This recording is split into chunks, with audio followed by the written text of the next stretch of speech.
Good morning. My name is Mike Abney, and I live in Crawfordsville, Indiana. I'm a man fully blown with dyslexia. And I'm a Christian man, and I believe in my Lord Jesus Christ. And He has blessed me with the ability to know wood and to understand things about wood, that I can create different pieces of art out of the blocks of wood. I was a timber cutter. I cut timber all my life. And so I learned from cutting knots off of logs that I seen the beauty, but I always thought, it's a shame to burn it. It's a shame to throw it over a holler. And so I met an old man that talked to me about turning. He took one of the knots. He just come back from California, back here to live. And so he took one of these knots. And he said, one of these days, I'll give you this knot back. And it was years later. And he got Alzheimer's. But he was able to give me the knot back. And it was so beautiful. And so that and my oldest son made a spittoon at school, inspired me to turn. And that's how I started turning. I started turning in 1992. And I had heart attacks and everything. Took me out of the timber, but took me to a lathe. People at church bought me a lathe. And I just started turning, and then I've come up with beautiful stuff, and I have sold tons of beautiful stuff, stuff that's really outstanding. You don't know how you ever did it. I don't even know how I ever did it. No.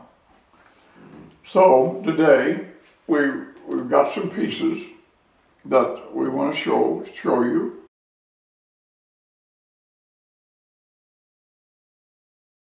This is a piece of maple, and it would probably be used for a platter on a coffee table or something. This back here is a piece of catappa, and it's got crinoids embedded all in the center of it, and then on the outlines of it, it's the ends of the deer horns. From the head, that fatten to the head. That's what's along the sides of it. And this is a piece of inland North Fork pine from Florida. And the difference, you can see the difference from their pine and our pine, America pine. The limbs on our pine trees, the limb don't go clear to the heart. And the limb on the inland North Fork pine, the limbs go clear to the heart.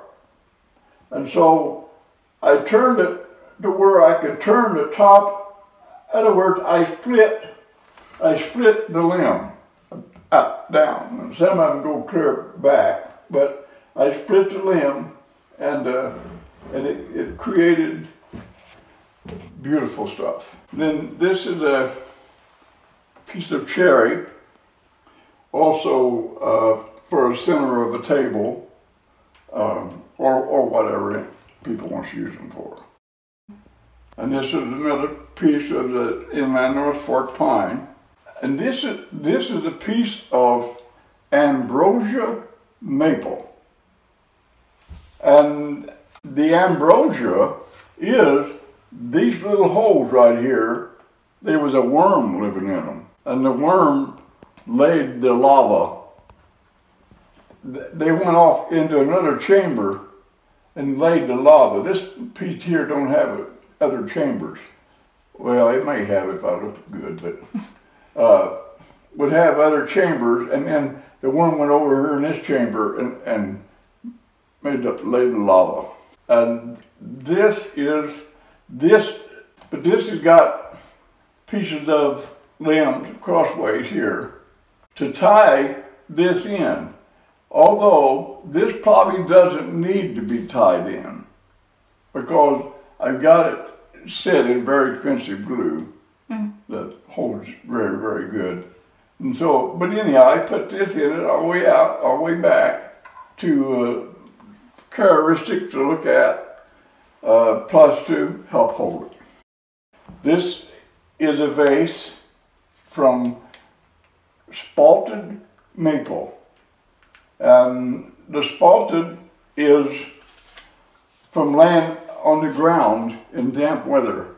And it pulls out of the ground the moisture that turns the colors of this type of wood.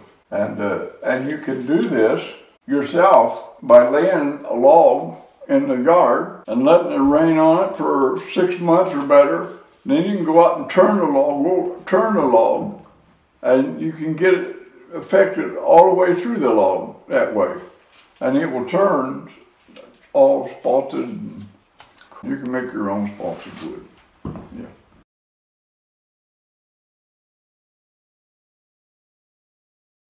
The tools of the trade, my tools, are homemade. My first tool was a rat tail file that I worked out and made a tool out of. But I got to turning bigger pieces, and so the smaller tool would flip up and hit me in the face. And so I had some old guns, barrels and stuff that came from the police department that they took hold of. And my first one that I made was a 12-gauge shotgun barrel welded to a 22 rifle barrel. And the 12-gauge shotgun barrel, turn it up, is filled full buckshot. And buckshot is lead, and it's very, very heavy. And so then it's plugged up here. And then I've got the weight back here that helps control the tool. So I made several tools out of gun barrels. And some tools is I bought steel and drilled a hole in the end of it, and then drilled a hole downward and put a alum tapper screw. It screws down in there, and it screws against a piece of metal and holds it tight in the thing. And then make my own handles out of wood. You got enough of it around your place. Enough of it, you'll be able to make a handle. So I made handles out of wood, and they did very good. They did very good. I've had a lot of other men that tried to make some too, also, you know, and so it works good. When you go buy the tools, it is out of this world the price you have to pay. So I got around all that. I do buy a gouge, what they call a gouge. I bought 3 of the big gouges, which was $150 a piece. And I'm about ready for another one. But then I got some small gouges, which I can't make those. I suppose I could, but I ain't got a way to temper the steel and stuff. So.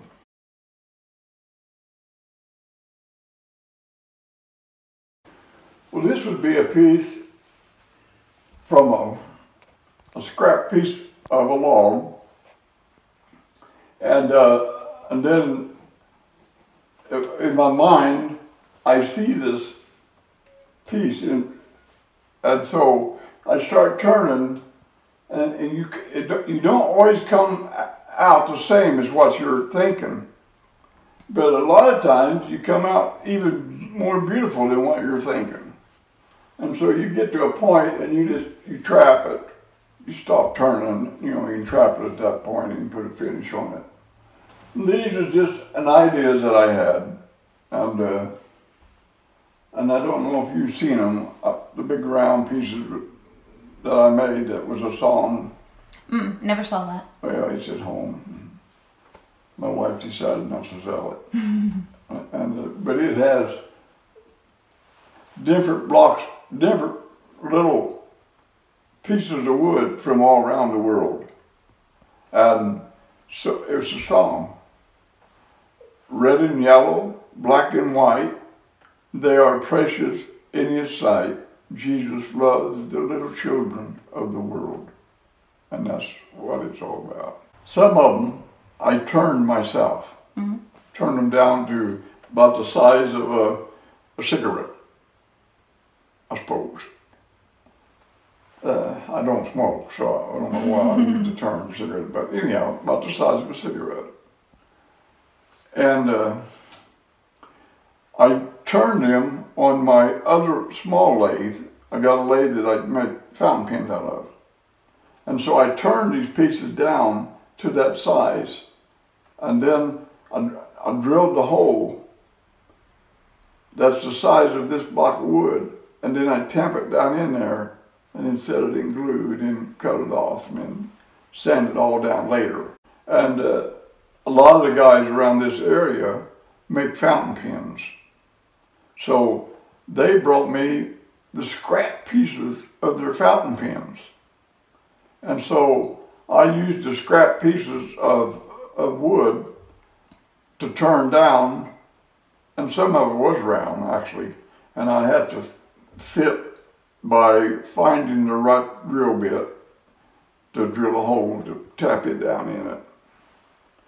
And then I drilled one round of this one piece of work. A round hole would be a square hole. So you can turn it, you can make it be square by drilling it round and then taking your what I use for drill bits, what I use for turning, is high-speed steel. And so you can take a piece of that and put it on that hole and then pick it down, and that puts a square hole. So then you put the block, your wood into that hole, and then you put around the edges of it to where it's still round. I use deer antler dust to settle in it, and it shows up white and beautiful. Yeah. This cane made out of hedge apple, or another name is Osage orange, from a limb, just from a limb that I took and made it out of. Where I've come, I don't want to say ahead of other people because they're better turners than me, a lot better, but I have a different mentality to look at different kinds of wood. So I would just, trap whatever I've seen in my mind. Sometimes what you see in your mind changes. But a lot of times is, if I'm walking in the woods, I see something on an old dead tree, and I see it finished in my mind. It's a finished piece of work. So I will trap that piece of wood and turn it into whatever, and it's always rustic, like this piece, and people just love it. They love the naturalness of the wood. They would love the naturalness much better than they would adding on pieces of something on it. So just natural. And the cherry piece here is natural, and they love that bark. They love the bark left on. And they love the fact of the ambrosia, because they don't know what ambrosia is, or they don't even know you have it in crop drill. But every maple tree here has got ambrosia worms in it. Yeah. So.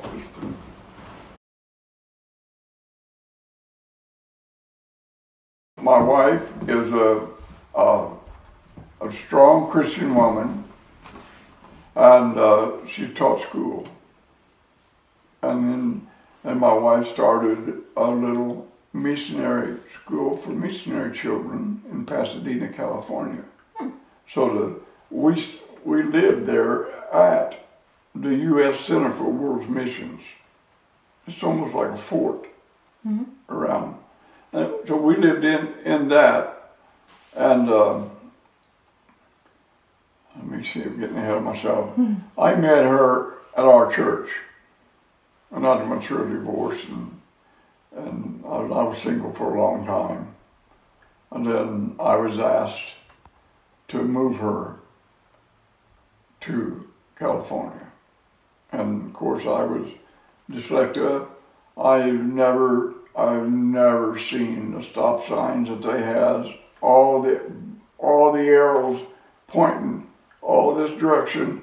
When I come into it, it was a nightmare in my mind. And I said, Lynn, what can I do? And she said, just drive, just go. I said, I can't get over, or somebody behind me. She said, just get over. They'll give you room. And so I learned a whole lot about driving. Some of the mountains, they had signs with a dump truck with a bed raised. And I said, well, what is that? What does that mean? She said, that means there's a hill going down. And so I learned a lot. And so she's a very patient woman with me, and she knew that I had dyslexia real bad. And well, actually, Lynn is the one who showed me that it was dyslexia that I had that was my trouble in life. So much was the dyslexia. She's actually the one that showed me that I had dyslexia. But back to being a Christian, the Lord taught me how to read. I never could read anything, not even the word the. I just didn't know none of that. And to this day, I have 7 children, and I can't spell any of them name. I just can't spell it. I just can't do it. But the Lord taught me how to read His Bible and how to teach His Bible. And so that's what I've been doing now ever since '92. Been teaching and going in prison ministries and stuff like that. And she was involved with ministry with women and stuff. Well, she loves my work, and she really wants to see me sell. So, you know, we need the money for one thing, but she just wants to see me have the success of selling my stuff. And I always tell her, I said, Lynn, an artist don't come famous till after he's dead. Oh, that's the way I talk to her, you know, just no unlearned man and lay it out, you know. Oh, she's a lovely, red-headed woman, fiery, kind, gentle, and loving woman. I can't say anything bad about her. She's good. Quite true. She's been so patient with me and my health. Everything is just unreal. This last time when I had my heart attack, I'd come to, and she'd be sitting over in a chair or on a bed, and she'd be there every time. She never left the hospital. Constantly, she's right there by my side. And so that says a lot about a woman. Yeah. Yeah.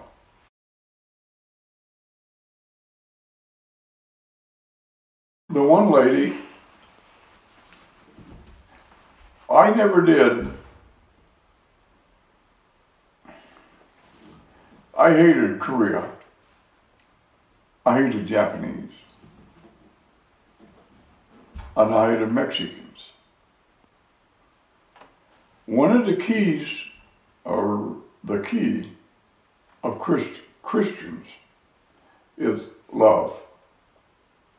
And so it's at a point to where if you're a Christian, you love the ones you hate.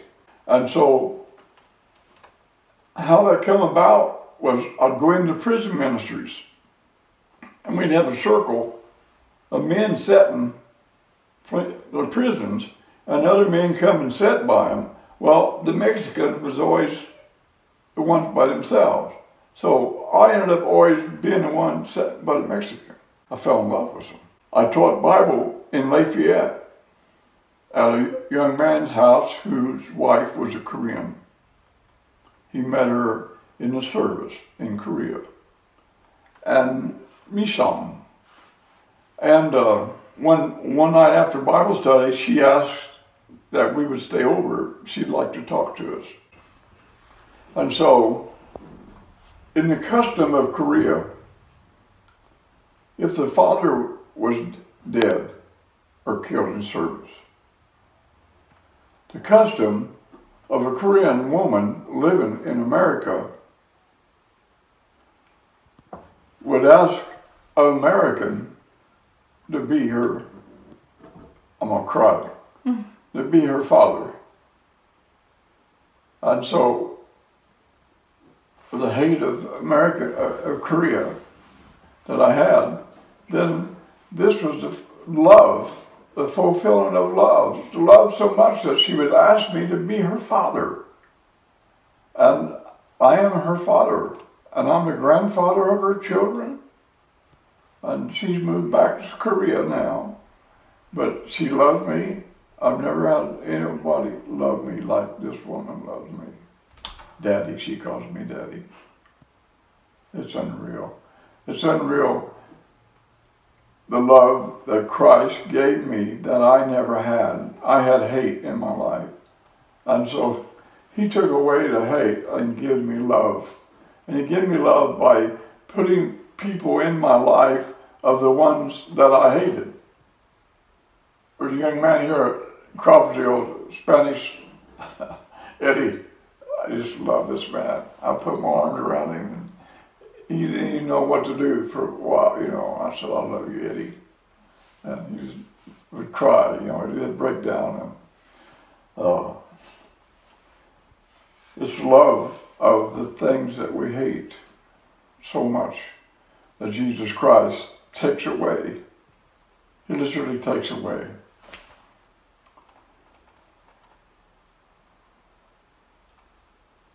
So that's the ones that I've always hated that God caused me to love. Mm-hmm. The other one was Japanese. I had a phone call one day from Subaru, and it was an interpreter, and he was interpreting for the Japanese that run Subaru, mm-hmm. and they couldn't speak English. And so they wanted to meet me because one of them had bought a piece of my work, and they wanted to meet the man who made it. And so I set up a time, and they came down, and they come in my garage. I had my door open on the garage, summertime, and they came in bowing down. I had a gift, apples and oranges, I believe it was. And they spent the whole day with me. But the love that God showed me of these Japanese, I seen that they had the same God that we have. They worship differently. I never understood. They still don't understand. But they loved, they prayed to the unknown, but they prayed to the same God who created the heaven and the earth, and the seas, and the things in the seas. And so I fell in love with this Japanese, you know, that's unreal. I can't explain to you any better. It's unreal. Other things that I think of that I ask God questions, and that's where I'm different than some men. Because I will ask God a question and he answers. Mm-hmm. And with my woodwork, I remember once I made a beautiful piece of work in Pasadena. And I said, oh Lord, why do you hide the beauty under the bark where nobody can see it? And the reply in my heart was, this is the part that I love him. It's the inward part of a man that changes. The inward part is his beauty. It's on the inward part of a man. It blew me away. So I'm off track, so. Don't matter. Okay. So anyhow, I've met so many Christians, so many. I've been so encouraged by other Christians that blows me away, you know. One Christian from New York that I shared down here at Crawfordsville, and he said, Mr. Abney, I'd give anything to be like you. And I'm thinking, he said, I have to be unlearned to learn what you know. It blew me away. This encouragement, this some of the encouragement that men give me, Christian men. You don't get that always from regular men.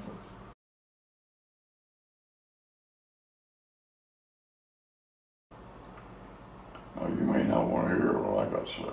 No. My final words would be, we're living in a terrible time in America. And my final word would be for people to at least think about Jesus Christ, to be an answer in their lives. And to just ask him to come in your heart and forgive you of your sins. And you will. And you will immediately. Mm-hmm. But the world got to learn how to ask, or to know to ask. I've seen Billy Graham's funeral before I came here. And Billy Graham was the most powerful preacher in this world, in mankind. He stuck by Jesus Christ to the end of his life, from a young man. And the president was there, and they all was honored the fact of him, you know, and had the caskets and the whole shebang. But it was a big deal. But it was Christianity. It was about Christianity. It was Christian men. And there's a lot of people who say they are Christians who are not. And they need to figure out and find out where they're wrong, where they went wrong. That's the scariest part for me in the church today. It's the ones that says they're Christians, but they're not Christians. And I can't hardly get past it, because I know that that person will go to hell. Let me so bluntly, but to go to hell is the opposite of knowing Jesus Christ. And they are a hell. Christ talked more of the hell than he did of salvation. So they are a hell in the beginning of time in Genesis, when the world was destroyed. It was all come from Satan himself, was the one who was thrown from heaven as an angel in that time, casted out of heaven to earth, and that's where the evil started. God never created evil. Satan created evil.